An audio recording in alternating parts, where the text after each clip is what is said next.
तो आज मैं जिस मूवी की कहानी लेकर के आया हूँ वो है हाल ही में रिलीज हुई एक तमिल एक्शन थ्रिलर फिल्म। इस फिल्म का नाम है महाराजा। फिल्म के लीड रोल में है विजय सेतुपति। ये फिल्म बहुत बड़ी ब्लॉकबस्टर हुई थी और फिल्म की कहानी भी बहुत इंटरेस्टिंग है, तो अंत तक बने रहें। और वीडियो पसंद आता है तो वीडियो को लाइक करें, चैनल को भी सब्सक्राइब कर दे। तो मूवी की शुरुआत में हमें एक सैलून दिखाया जाता है जिसमें के सैलून का मालिक अपने कर्मचारियों के साथ अंताक्षरी खेल रहा था। और उसी दुकान में हम इस मूवी के मेन कैरेक्टर को भी देखते हैं जिसका नाम है महाराजा। महाराजा एक दिन की छुट्टी मांगता है, लेकिन उसका मालिक छुट्टी देने से इनकार कर देता है क्योंकि महाराजा बहुत बार छुट्टी लेते रहता था और कहता है कि अगर तुम इतनी छुट्टी लेते रहोगे तो दुकान कौन संभालेगा। इसके बाद महाराजा एक खिलौने की दुकान में जाता है और दुकान की दूसरी तरफ एक घर में उसकी पत्नी और उसकी बेटी बैठे हुए थे जो कि बात कर रहे थे। महाराजा अपनी बेटी के लिए खिलौने खरीद लेता है। तभी हम देखते हैं कि अचानक एक ट्रक डिसबैलेंस होकर सीधा घर के अंदर घुस जाती है, जिस कारण महाराजा की बीवी वहीं पर मर जाती है, लेकिन उसकी बेटी बच गई थी। इसके बाद हमें कुछ सालों बाद का सीन दिखाया जाता है और हम देखते हैं कि महाराजा की बेटी ज्योति अब 14 साल की हो चुकी है। वो अब 10वीं कक्षा में पढ़ रही है, लेकिन उसे पढ़ाई में बिल्कुल भी मन नहीं लगता था। उसे तो सिर्फ स्पोर्ट्स में मन लगता है। वो ज्यादातर समय खेल कूद में बिताती थी और इसके लिए उसे पीटी टीचर ज्योति को सपोर्ट भी करती थी। पीटी टीचर का नाम है असीफा। असीफा ज्योति को 100 मीटर रेस की कंपटीशन के लिए तैयारी करवा रही थी। यहाँ ज्योति उन्हें बताती है कि बचपन में उसकी माँ गुजर गई थी, लेकिन जिस दिन यह हादसा हुआ था उस दिन लक्ष्मी ने ज्योति की जान बचाई थी। दरअसल लक्ष्मी एक डस्टबिन का नाम है और वो लोहे का बना हुआ है और इसी डस्टबिन के वजह से आज ज्योति जिंदा है। और तब से लेकर अब तक ज्योति और महाराजा दोनों लक्ष्मी को बहुत प्यार से रखते हैं और उसे भी एक परिवार का सदस्य ही मानते हैं। हर शुक्रवार के दिन दोनों लक्ष्मी को नहलाते हैं, साफ सुथरा करके घर में रखते हैं। यहाँ हमें ये भी पता चलता है कि महाराजा ने अपने खुद का सैलून भी खोल लिया और वो अपना पूरा दिन सैलून में ही बिताता है। रात के समय वो सीधे अपने घर में जाकर अपनी बेटी के साथ वक्त बिताता है और इसी तरह दोनों की जिंदगी चल रही थी। फिर एक दिन हम देखते हैं कि स्कूल के मालिक ज्योति को स्कूल से निकाल देते हैं क्योंकि ज्योति ने स्पोर्ट्स फंक्शन में आए हुए गेस्ट को पानी में शराब मिलाकर दिया था, जिसके चलते पूरी स्कूल की बदनामी भी हो गई। इसीलिए स्कूल का मालिक ज्योति को स्कूल से बाहर निकाल दे रहा है, लेकिन महाराजा बार बार कहता है कि मेरी बेटी ऐसा नहीं कर सकती, जरूर इसमें किसी और का हाथ है। तभी वहाँ पीटी टीचर असीफा आती है और एक लड़के को लेकर आई थी और ये वही लड़का है जो गेस्ट को पानी में शराब मिलाकर पिला रहा था। ये जानने के बाद स्कूल के मालिक सभी को वहां से जाने को बोलते हैं और वो जो लड़का पकड़ा गया उसे कहते हैं अपने पेरेंट्स को लेकर आना। लेकिन महाराजा कहता है कि आपने मेरी बेटी के ऊपर गलत इल्जाम लगाया और इसीलिए आपको मेरी बेटी से माफी मांगनी होगी, तभी मैं यहाँ से जाऊंगा। ये सुनते ही स्कूल का मालिक गुस्सा हो जाता है और अपने दोनों आदमियों से महाराजा को बाहर निकालने को बोलता है, लेकिन महाराज अपने जिद में अड़ा हुआ था। वहां पर सभी लोग महाराजा को बाहर निकालने की कोशिश कर रहे थे, लेकिन महाराजा पूरी ताकत से पोल को पकड़ा हुआ था, जिस कारण पोल टूटने लगता है। ये देखकर स्कूल का मालिक हैरान हो गया था और ज्योति स्कूल के मालिक से जाकर कहती है कि आप मेरे पिता से माफी मांग लीजिए, नहीं तो यहाँ से नहीं जाएंगे। अब स्कूल के मालिक ज्योति से माफी मांग लेते हैं और उसके बाद महाराजा अपनी बेटी को लेकर चला जाता है। अगले सीन में हम देखते हैं कि ज्योति स्पोर्ट्स कैंप के लिए एक हफ्ते के लिए शहर से बाहर जाने वाली थी। आज से पहले महाराजा अपनी बेटी को अकेला कभी बाहर जाने नहीं दिया, लेकिन इस बार महाराजा अपनी बेटी को अकेला छोड़ देता है और ज्योति अपने सारे दोस्तों के साथ स्पोर्ट्स कैंप के लिए निकल पड़ती है। अगले दिन जब महाराजा अपने काम से घर वापस आ रहा था तब हम देखते हैं कि महाराजा पीछे गिरा हुआ था और घर का सारा सामान उथल पुथल हो गया था। ऐसा लग रहा था जैसे घर में चोरी हुई है। तभी उनके घर में एक सांप आ जाता है और सांप महाराजा के शरीर के ऊपर से रेंगते हुए गुजर जाता है। अगले सीन में हम एक आदमी को देखते हैं जो अपनी गाड़ी की सर्विसिंग के लिए शोरूम में अपनी कार देकर आया था, लेकिन उसके कार में उसका चश्मा छूट गया था। वो चश्मा उसकी बीवी ने उसे दिया था, लेकिन जब वो अपनी गाड़ी लेकर वापस आया तो चश्मा उसके गाड़ी में नहीं था। उसे लग रहा था कि शोरूम का ही कोई आदमी चश्मे को चोरी कर चुका था। वो आदमी शोरूम में आकर हंगामा करने लगता है और सभी को मारने लगता है। तभी वहाँ का सेल्समैन कहता है कि आपकी गाड़ी की सर्विसिंग धना ने की थी, शायद उसी ने आपके चश्मे को चुराया है। फिर वहाँ धना आता है और वो आदमी धना को मारने लगता है और सभी को धमकाने लगता है कि कल तक अगर मुझे मेरा चश्मा नहीं मिला तो ये पूरा गैरेज में जला दूंगा। उसी रात वो आदमी अपने दोस्तों के साथ पब में दारू पीने के लिए जाता है। तभी वहाँ पर धना पहुंच जाता है और उसके पास उस आदमी का चश्मा भी था जो वो उसके सामने ही तोड़ देता है और धना उस आदमी को बेधड़क मारता है। अगले सीन में हम महाराजा को देखते हैं जो पुलिस स्टेशन आते हैं और अपनी लक्ष्मी के चोरी हो जाने का FIR दर्ज करवाते हैं। यानी कि पिछले रात जब हम देखे थे कि महाराजा नीचे गिरा हुआ था तभी कोई आकर उसके घर में चोरी करके चला गया था और उसके साथ वो डस्टबिन लक्ष्मी को भी लेकर चला गया। महाराजा इंस्पेक्टर को सारी बात बताता है कि पिछले रात जब मैं अपने घर में अपने काम से वापस आया तो मेरे घर में पहले से ही 3 गुंडे आए हुए थे जो मेरे ऊपर हमला कर रहे थे। इंस्पेक्टर लक्ष्मी का फोटो मांगते हैं और जब महाराजा लक्ष्मी का फोटो दिखाते हैं इंस्पेक्टर भी चौंक गया था। उसे पता चलता है लक्ष्मी कोई लड़की नहीं बल्कि एक कचरे का डिब्बा है और उसे ढूंढने के लिए महाराजा FIR दर्ज करवाने के लिए बोल रहा था। कचरे के डिब्बे को देखकर इंस्पेक्टर गुस्सा हो गया था और महाराजा को यहाँ से बाहर निकलने के लिए बोलता है, लेकिन महाराजा कहता है कि मैं आपकी कंप्लेंट हायर अथॉरिटी को करूंगा। इंस्पेक्टर महाराजा को बहुत मारने लगता है और महाराजा वहां पर लगे एक वॉल हैंगिंग को पकड़ लेता है। सारे पुलिस वाले महाराजा को बाहर निकालने की कोशिश करते हैं लेकिन महाराजा वॉल हैंगिंग को कस के पकड़ा हुआ था, जिस कारण वॉल हैंगिंग दीवार से उखड़ जाता है और पूरा का पूरा रैक नीचे गिर गया था। सभी पुलिस वाले महाराजा को पुलिस स्टेशन से बाहर फेंक देते हैं और महाराजा वहां से चला जाता है। अगले सीन में हम सीनियर इंस्पेक्टर वर्धा राजन को देखते हैं जो एक आदमी के घर आए हुए थे और उस आदमी के घर में एक चोरी हुई थी। वर्धा राजन उन चोर को पकड़ के उन लोगों के सामने ले आता है और उनके घर में जितने भी सोने जेवरात चोरी हुए थे वो वापस कर देता है। लेकिन यहाँ पर हमें फ्लैशबैक दिखाया जाता है कि चोर को पकड़ने के बाद वर्धा राजन चोर से असली सोना ले लेता है और उसके बदले में उसे नकली सोना देता है। और जब वर्धा राजन उस आदमी को सोना देता है तो वो आदमी कहता है ये तो सोना नकली है, ये हमारा सोना नहीं है। वर्धा राजन चोर से वापस पूछता है कि असली सोना कहाँ है, लेकिन वो बताने लगता है कि मेरे पास जो था मैंने वो दे दिया, शायद आप लोग ही झूठ बोल रहे हैं। इंस्पेक्टर उन लोगों को धमकाने लगते हैं कि आप लोग हमसे गलत काम करवा रहे हैं और इसके लिए मैं आपको जेल भेजवा सकता हूँ। ये सुनकर घर के दोनों सदस्य कहते हैं कि हमें सोना नहीं चाहिए और वो लोग वापस अपने घर चले आते हैं। यहाँ ये भी पता चल जाता है कि वर्धा राजन एक बहुत बड़ा करप्ट पुलिस ऑफिसर है। वो हर तरफ से रिश्वत लेता है और जब वो अपने पुलिस स्टेशन वापस आता है वो देखता है कि पुलिस स्टेशन तहस नहस हो चुका था। थोड़ी देर में वहां पर वापस महाराजा पहुंच जाता है और सीनियर इंस्पेक्टर वर्धा राजन से अपने बारे में बात करता है और पूरी कहानी वापस उसे बताता है और कहता है लक्ष्मी को ढूंढ दीजिए। वर्धा राजन गुस्सा हो जाता है और महाराज को यहाँ से जाने को बोलता है, लेकिन महाराज कहता है कि वो एक लोहे का बना डस्टबिन है और उसी ने मेरी बेटी की जान बचाई थी और मेरी बेटी स्पोर्ट्स कैंप में 1 हफ्ते के लिए गई हुई है और वापस आने से पहले मुझे मेरी लक्ष्मी वापस चाहिए। वर्धा राजन अपने सारे साथियों से मिलकर महाराजा को पुलिस स्टेशन से बाहर फेंकवा देता है और धमकी देता है कि आज के बाद यहाँ नजर आए तो गोली मार दिए जाओगे। थोड़ी देर के बाद महाराजा फिर से वापस आता है और वर्धा राजन को रिश्वत देता है और कहता है कि अगर आप मेरी लक्ष्मी को ढूंढ देते हैं तो मैं आपको 5 लाख रुपए दूंगा। वर्धा राजन और उसके साथी हैरान हो गए थे और FIR तुरंत दर्ज करवा लेते हैं। वर्धा राजन अपने साथियों के साथ महाराजा के घर छानबीन करने के लिए जाता है। वहां लोगों को महाराजा का बैंक पासबुक मिलता है जिसमें वो लोग देखते हैं कि उसके अकाउंट में 15 लाख रुपए जमा हैं। सभी लोग आपस में बात करने लगते हैं और कहते हैं कि महाराजा जरूर उनसे कुछ छुपा रहा है और शायद उस कचरे के डिब्बे के अंदर कुछ ऐसी चीज होगी जो बहुत कीमती है। महाराजा हमें उसके बारे में कुछ भी नहीं बता रहा। अगर हम लक्ष्मी को ढूंढ लेते हैं तो शायद हमें भी बड़ा इनाम मिलेगा। वर्धा राजन फिर से महाराजा से पूछताछ करता है और पूछता है कि कचरे के डिब्बे के अंदर क्या था। महाराजा कहता है कि उसमें कुछ भी नहीं था और 5 लाख के बजाय 7 लाख रुपए देने का वादा करता है।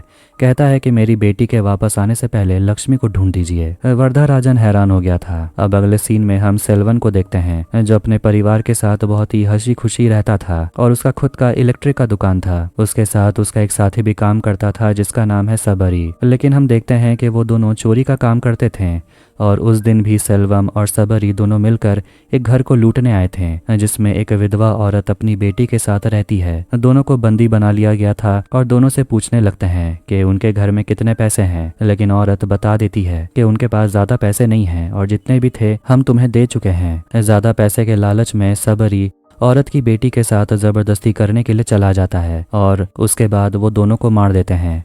ये सब हो जाने के बाद अगले दिन सेल्वम अपने घर वापस आता है जहां हम उसकी बीवी कोकिला और उसकी बेटी अम्मू को देखते हैं। सेल्वम अम्मू के लिए खिलौने लेकर आता है लेकिन वो खिलौना उसकी बेटी को पसंद नहीं आता। सेल्वम उस खिलौने को डस्टबिन में फेंक देता है और यहाँ हम देखते हैं कि वो डस्टबिन वही था जो महाराजा ढूंढ रहा था, यानी कि उस रात जिस समय महाराजा के घर चोरी हुई थी उस रात सेल्वम और सबरी दोनों मिलकर महाराजा के घर चोरी करने के लिए गए थे। इधर वरदराजन अपने साथियों को एक डुप्लीकेट डस्टबिन ढूंढने के लिए कहता है जो महाराजा के डस्टबिन की तरह दिखता हो। इधर महाराजा सारा दिन पुलिस स्टेशन के अंदर बैठा रहता है और इंतजार करते रहता है कि कब उसका डस्टबिन उसे मिलेगा। इधर सेल्वम उसे एक दूसरे घर का पता मिलता है जहां बहुत सारा पैसा रखा हुआ है। सेल्वम सबरी के साथ मिलकर उस घर में चोरी करने के लिए चला जाता है। इसके बाद हमें फिर से फ्लैशबैक दिखाया जाता है। यहाँ हम देखते हैं कि सेल्वम के बेटी के पीठ में घाव हो गया था और उसी को वो देखभाल करने में लगा हुआ था। प्रेजेंट डे में हम देखते हैं कि वरदराजन का आदमी एक दुकान में जाता है डस्टबिन खरीदने के लिए, लेकिन वहां पर उसे उस तरह का डस्टबिन नहीं मिलता।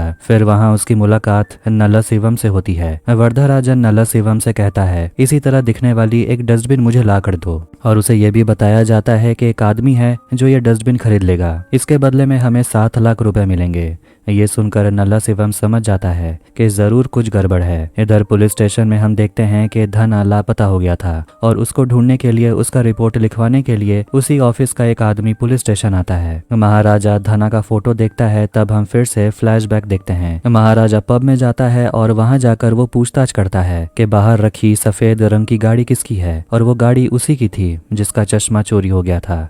महाराजा उस आदमी से पूछने लगता है कि आपकी गाड़ी किसने चोरी की थी, लेकिन वो आदमी उसे कुछ भी नहीं बताता। तभी अचानक हम देखते हैं कि वहां पर धना चश्मा लेकर आ गया था और फिर धना उस आदमी को मारने लगता है। यही सीन हम पहले भी देख चुके हैं, लेकिन यहाँ हम ये देखते हैं कि महाराजा भी धना को देख लेता है जो उस आदमी को मार रहा था। फिर धना वहां से अपनी गाड़ी में बैठकर चला जाता है और उसका पीछा महाराजा करने लगता है। धना अपने अड्डे पे आता है और महाराजा भी वहां पहुंच गया था। तभी अचानक धना के आदमी महाराजा के ऊपर हमला कर देते हैं और उसे पकड़ लेते हैं। यहाँ हमें ये पता चलता है कि जिस रात महाराजा के घर में चोरी हुई थी उस रात 3 आदमी आए थे।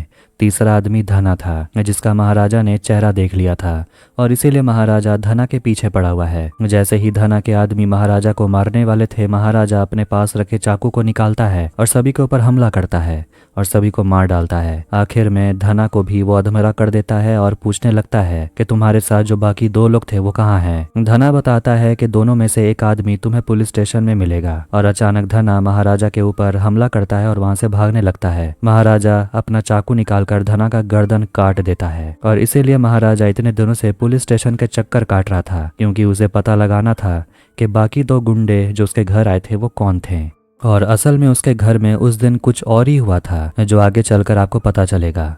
प्रेजेंट डे में महाराजा उस आदमी से धना के बारे में पूछने लगता है। वो आदमी बताता है कि वो तो एक नंबर का चोर आदमी है, आधा समय जेल के अंदर ही रहता था, लेकिन वो अब लापता हो गया है। थोड़ी देर के बाद हम देखते हैं कि वही आदमी पुलिस स्टेशन आता है जिसे धना ने बहुत मारा था। वो बताता है कि मुझे नहीं पता वो कहाँ है और उसी आदमी ने मेरा यह हाल किया। लेकिन धना का दोस्त कहता है कि इसी ने धना को किडनैप किया होगा, क्योंकि ये अपना चश्मा लेने के लिए धना के पीछे पड़ा हुआ था। वरदराजन दोनों को यहाँ से जाने को बोलता है और पूछने लगता है कि उस रात तुम दोनों के बीच लड़ाई हुई थी तो और कौन था तुम्हारे साथ। वो आदमी कहता है कि लड़ाई होने से पहले वहाँ मेरे पास एक आदमी आया था जो मेरी गाड़ी के बारे में पूछ रहा था, लेकिन उसका नाम वो भूल गया। वरदराजन उसे यहाँ से जाने को बोलता है।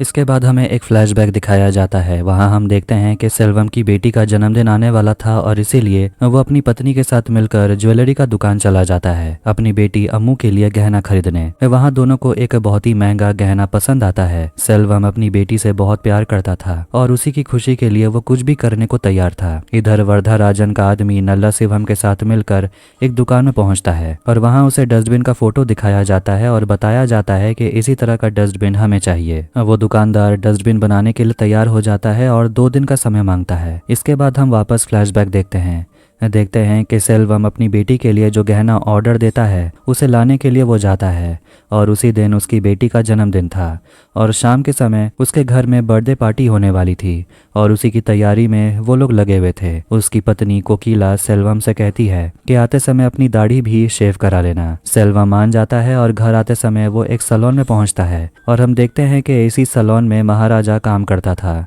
सेल्वम को फोन आता है और उसे पता चलता है कि घर में होने वाले फंक्शन की तैयारी करने के लिए अभी तक कोई घर में आया ही नहीं है। सेल्वम तुरंत घर में सभी को पहुंचने के लिए कहता है और सारी तैयारी करने को बोलता है। सेल्वम अपनी दाढ़ी शेव कराने के लिए बैठता है और महाराजा पूछने लगता है कि आपके घर में कोई फंक्शन है। ये सुनकर सेल्वम कहता है कि आज उसकी बेटी का जन्मदिन है और इसीलिए घर में एक छोटा सा फंक्शन भी है। महाराजा सेल्वम की दाढ़ी काटता है, लेकिन उसका ट्रिमर का बैटरी खत्म हो गया था, इसलिए महाराजा दूसरी बैटरी लाने के लिए बाहर चला जाता है। तभी सेल्वम को उसके साथ ही सबरी का फोन आता है और बताता है कि आखिरी बार जो हमने चोरी की थी उसके बारे में अखबार में खबर छपी है और शायद पुलिस वालों को पता चल गया है कि हमने ये सब कुछ किया है। लेकिन सेल्वम समझाता है कि ये सब उन लोगों की चाल है ताकि हम खुद फंस जाएं, इसीलिए वो इस पर ज्यादा ध्यान देने के लिए नहीं कहता और सबरी को फंक्शन में आने के लिए बोलता है। तभी अचानक देखते हैं कि महाराजा भी दुकान में वापस आता है और सेल्वम को लग रहा था कि महाराजा ने उसकी सारी बातें सुन ली है। सेल्वम महाराजा को गौर से देखने लगता है और अपनी दाढ़ी कटवा कर वहां से चला जाता है। घर पहुंचने के बाद सेल्वम थोड़ा सा परेशान दिख रहा था। फिर वहां पर उसका दोस्त सबरी आता है। सेल्वम बताता है कि हम दोनों के बीच जो बात हो रही थी शायद वो सलोन वाला आदमी सुन चुका है। सबरी बताता है कि वक्त आने पर हमें उसे भी मारना होगा और हमने जो जेवरात चोरी की है उसे भी कहीं और जाकर छुपाना होगा। तभी कोकिला आकर बताती है कि उसने जो अपनी बेटी अम्मू के लिए सोने का चैन खरीदा था वो नहीं मिल रहा। सेल्वम पूरे घर में ढूंढने लगता है लेकिन उसे भी नहीं मिल रहा था। लेकिन हम देखते हैं कि उस सोने का चैन सलोन में ही छूट गया था। सलोन का मालिक महाराजा से कहता है कि ये सोने का चैन ले जाकर उस आदमी को दे देने के लिए। महाराजा सेल्वम के घर जाने के लिए निकल जाता है और महाराजा को उसका एड्रेस इसीलिए पता था क्योंकि उसने सेल्वम को फोन पर बात करते हुए सुन चुका था और वो अपने घर के बारे में ही बात कर रहा था, इसीलिए महाराजा सेल्वम के घर पहुंच जाता है। लेकिन हम देखते हैं कि उसके पीछे पीछे पुलिस भी सेल्वम के घर पहुंच जाती है और सेल्वम को गिरफ्तार करने लगती है। सेल्वम को लग रहा था कि महाराजा ने पुलिस वालों को यहाँ पर बुलाया है, लेकिन ऐसा नहीं था। वो तो उसे सोने का चैन लौटाने के लिए आया था। सबरी सभी पुलिस वालों को धमकाने लगता है और बंदूक निकाल लेता है, लेकिन एक पुलिस वाला सबरी को गोली मार देता है और सेल्वम को गिरफ्तार करके ले जाता है। और ये सब देखकर कोकिला हैरान हो गई थी कि उसका पति किसी का खून कर सकता है। अम्मू भी अपने पिता को देखकर बहुत रो रही थी। कोकिला पुलिस वालों से कहती है कि सेल्वम को यहाँ से लेकर चले जाने के लिए, क्योंकि ऐसा आदमी मेरा पति नहीं हो सकता जो किसी का खून कर सकता है। सेल्वम को पुलिस लेकर चली जाती है और सेल्वम महाराजा को देख रहा था और उसे लग रहा था कि शायद उसी ने पुलिस वालों को यहाँ पर लेकर आया और वो ठान लेता है कि जब वो जेल से निकलेगा तो वो महाराजा को भी मार डालेगा। इधर प्रेजेंट डे में हम देखते हैं कि ज्योति का स्पोर्ट्स कैंप खत्म हो गया था और उसका जूता भी फट गया था, इसीलिए वो अपने पापा को फोन करके बताती है कि उसके लिए नया जूता खरीदने, क्योंकि अगले दिन से फिर से प्रैक्टिस करने के लिए उसे जाना होगा। और फिर ज्योति अपने सारे दोस्तों के साथ घर वापस आने लगती है। इधर हम देखते हैं कि नकली डस्टबिन तैयार हो गया था, लेकिन वर्धाराजन का आदमी पूछने लगता है कि अगर महाराजा को पता चल गया कि ये डस्टबिन नकली है तब क्या होगा। वर्धाराजन बताने लगता है कि हमें यही देखना है कि अगर डस्टबिन के अंदर कुछ कीमती सामान होगा तो राजा हमें पूछेगा कि उसे किसने चुराया और हम किसी चोर का नाम उसे बता देंगे। वर्धाराजन अपने जान पहचान के सभी चोरों को फोन करके पूछने लगता है कि तुम्हें कबूल करना होगा कि तुमने एक डस्टबिन चोरी की है। हालांकि कोई भी ये काम करने के लिए नहीं मानता, क्योंकि कोई भी डस्टबिन चोरी नहीं करता और सभी चोरों को लग रहा था कि वर्धाराजन उन लोगों का मजाक उड़ा रहा है। वर्धाराजन परेशान हो गया था क्योंकि उसे कोई भी चोर नहीं मिल रहा था जो ये कबूल करे कि डस्टबिन उसी ने चोरी किया। आखिरकार नल्ला सेवम खुद कहता है कि ये काम मैं कर लूंगा, मैं महाराजा के सामने बता दूंगा कि मैंने ही उसके डस्टबिन को चोरी किया। और इसके लिए वर्धाराजन नल्ला सेवम को 50,000 देने के लिए तैयार हो जाता है। वर्धाराजन फिर से पुलिस स्टेशन फोन करता है और अपने आदमी से कहता है महाराजा का फिर से बयान लेने कि उसके साथ क्या क्या हुआ। महाराजा फिर से कांस्टेबल को सारी बात बताने लगता है कि उस रात उसके साथ क्या हुआ था, लेकिन इस बार हम फ्लैशबैक देखते हैं कि ज्योति घर वापस आ जाती है और वो अपने घर के अंदर आती है तो उसके ऊपर सेल्वम, धना और नला सेवम तीनों हमला कर देते हैं और उसे बेहोश कर देते हैं। यहाँ पता चलता है कि सेल्वम 14 सालों के बाद जेल से निकला था और वो महाराजा को मारने के लिए यहाँ पर आया था और उसी की खबर नल्ला सेवम ने उसे दी थी और वो ये कह रहा था कि वो रोज रात के 10 बजे अपने घर वापस आता है और आज वो वापस नहीं आया। नल्ला सेवम ज्योति के साथ जबरदस्ती करने लगता है और बहुत देर इंतजार करने के बाद वो तीनों वहां से चले जाते हैं। इधर प्रेजेंट टाइम में हम देखते हैं कि महाराजा का पूरा बयान सुनने के बाद नल्ला सेवम को भी पता चल जाता है कि डस्टबिन कोई और नहीं बल्कि महाराजा का है और उन तीनों ने मिलकर उसके पिता को मारने का प्लान बनाया था। नल्ला शिवम बहुत ज्यादा घबराने लगता है और सेल्वम को फोन करके सारी बात बता देता है कि वो फंस चुका है। लेकिन सेल्वम धना को फोन करने के लिए कहता है, लेकिन नल्ला शिवम बताता है कि धना 3 दिनों से फोन नहीं उठा रहा और इन लोगों को नहीं पता कि धन्ना को तो पहले ही महाराजा ने मार दिया था। नल्ला शिवम प्लानिंग करने लगता है और वो जैसे ही घर के लिए निकलता है, वर्धाराजन नल्ला शिवम को यहीं रहने के लिए बोलता है और कल सुबह होते ही वो उसे महाराजा के पास लेकर जाएगा। नल्ला शिवम घबरा जाता है और उसे समझ नहीं आ रहा था कि अब वो क्या करेगा। इधर फ्लैशबैक में हम देखते हैं कि महाराजा अपनी बेटी ज्योति के लिए जूते खरीद कर ले आता है और जैसे ही वो घर के अंदर आता है वो अपनी बेटी को घायल अवस्था में देखता है। महाराजा तुरंत अपनी बेटी को हॉस्पिटल लेकर जाता है और ज्योति की हालत बहुत ज्यादा खराब थी। वो अपने पिता से कहती है कि घर के अंदर 3 लोग आए थे जिसने मेरी यह हालत की और उसे ढूंढने के लिए वो कहती है, क्योंकि वो उनसे अकेले में बात करना चाहती थी कि आखिर उन्होंने उसके साथ ऐसा क्यों किया। प्रेजेंट डे में देखते हैं कि वर्धाराजन अपने साथियों के साथ मिलकर नल्ला शिवम को लेकर महाराजा के घर पहुंच जाता है। नल्ला शिवम महाराजा को देखकर घबरा गया था क्योंकि उसे पता चल गया था कि उसकी असलियत क्या है, लेकिन वर्धाराजन उसे सारी बात बताने के लिए कहता है।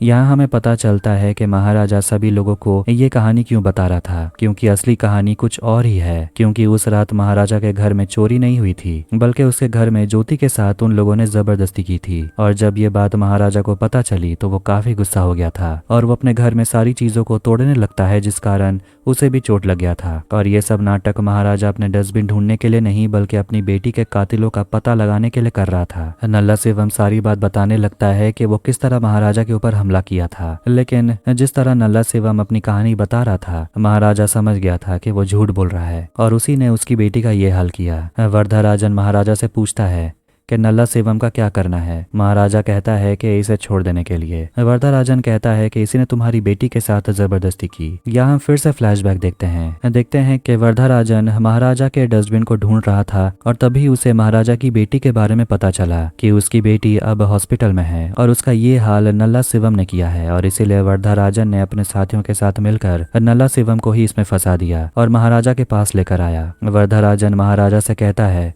कि नल्ला शिवम को मार देने के लिए। महाराजा नल्ला शिवम के सिर पर चाकू मारता है और आखिरी में उसका गर्दन काट कर उसे वहीं मार डालता है।